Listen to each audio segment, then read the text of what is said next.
UK stocks and shares ISAs allow you to save up to £20,000 each tax year. This is important because any money that you make is completely tax-free, and that means that you're able to keep 100% of your well-deserved profits at this point in time. Hey my rich friends, my name's Campbell, and on this channel, Maximise Your Money, we talk about how to make, manage and multiply your money. So right now is a really good time to invest for two key reasons. One, there are less places to go, and number two, there is a huge rise in fintech companies that really allow you to invest easily using just your mobile phone. Investing is key because it allows you to make your money work hard for you versus you having to work hard for your money. With that being said, let's be honest, most people would rather have their money work hard for them. So in this video, we're going to cover easy ways that you're able to save your £20,000 UK stocks and shares ISA tax allowance each and every year. So if we take £20,000 and divide that over the space of 12 months, that equates to £1,666.67 each and every month after taxes. I know what you're thinking, is £1,666.67 per month a lot to save?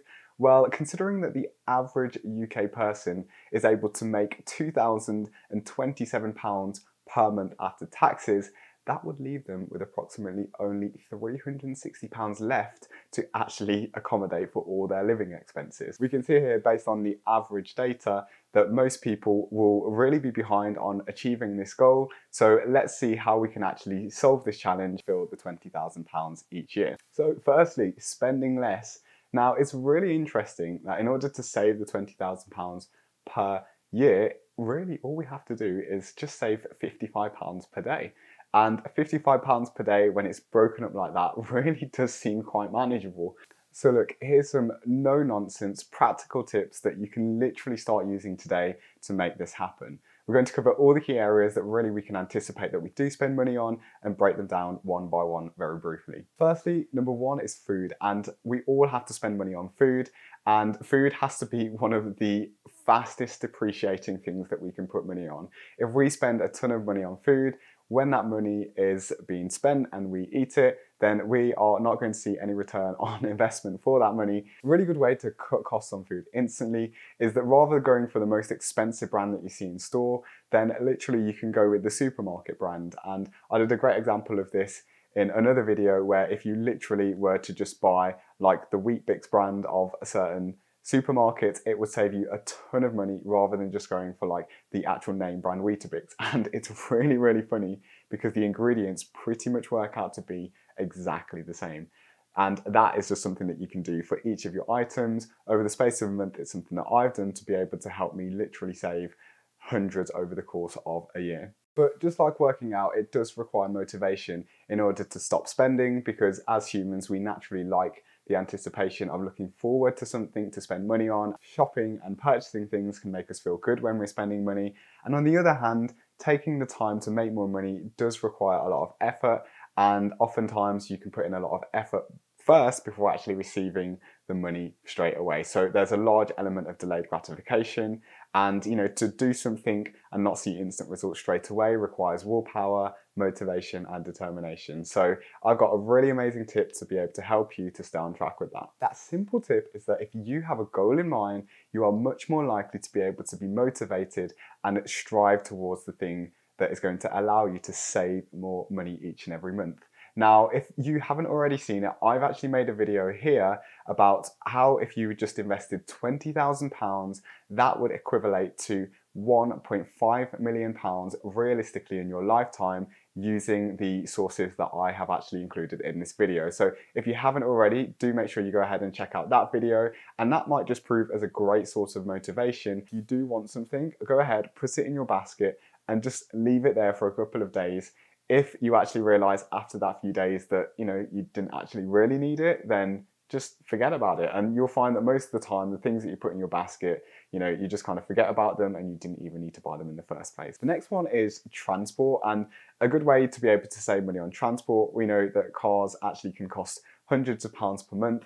In this time is to be able to see if there's a way that we can work from home, because instantly you'll be able to save a ton of money there.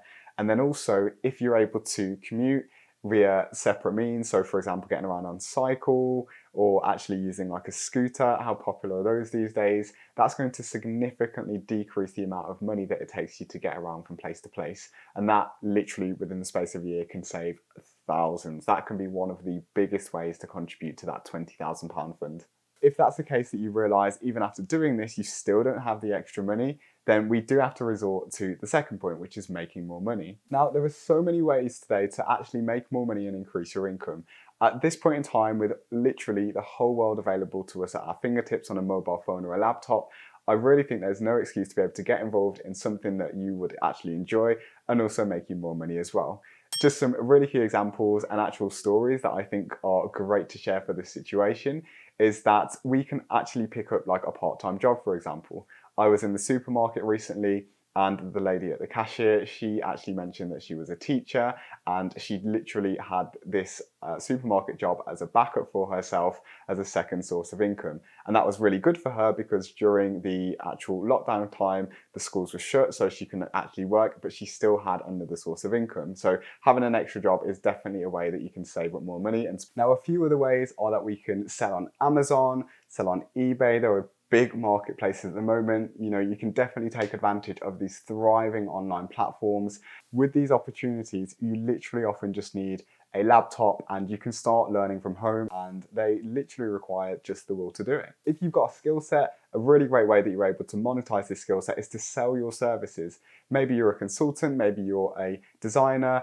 If you have something that is a valuable skill, you can easily offer that today on websites such as Fiverr or Upwork, and there are many people doing this, from designing logos to literally showing key workouts. And also you can upskill in a really in-demand area like artificial intelligence, software engineering, and digital marketing. These are all key valuable areas of society that if you develop the skills, you can certainly add more value and be paid more for what you're doing. There's also something called affiliate marketing, where you can make money by offering or actually selling other people's products or services, and every time that you make a sale on somebody else's product or service, you receive a small commission or a percentage of that sale. That's great because you don't actually need to be able to like have the product physically yourself. You can just sell it on behalf of somebody else. If you found this video really helpful, then be sure to check out my other video. It's right here, and what it does is it talks about a fund that you could have invested in a year ago that would have brought you 180.5% return on your investment. And this is absolutely key because if you would have invested £10,000 a year ago, today that would be worth £28,050. It's absolutely essential that you can find more ways today to invest your money in ways that things are going to actually multiply for you further down the line from your financial efforts, rather than your money sitting in a saving account and actually losing money to inflation. So go ahead, subscribe if you really love this video, give us a thumbs up if this was very valuable, and I'll go ahead and see you in the next video right here.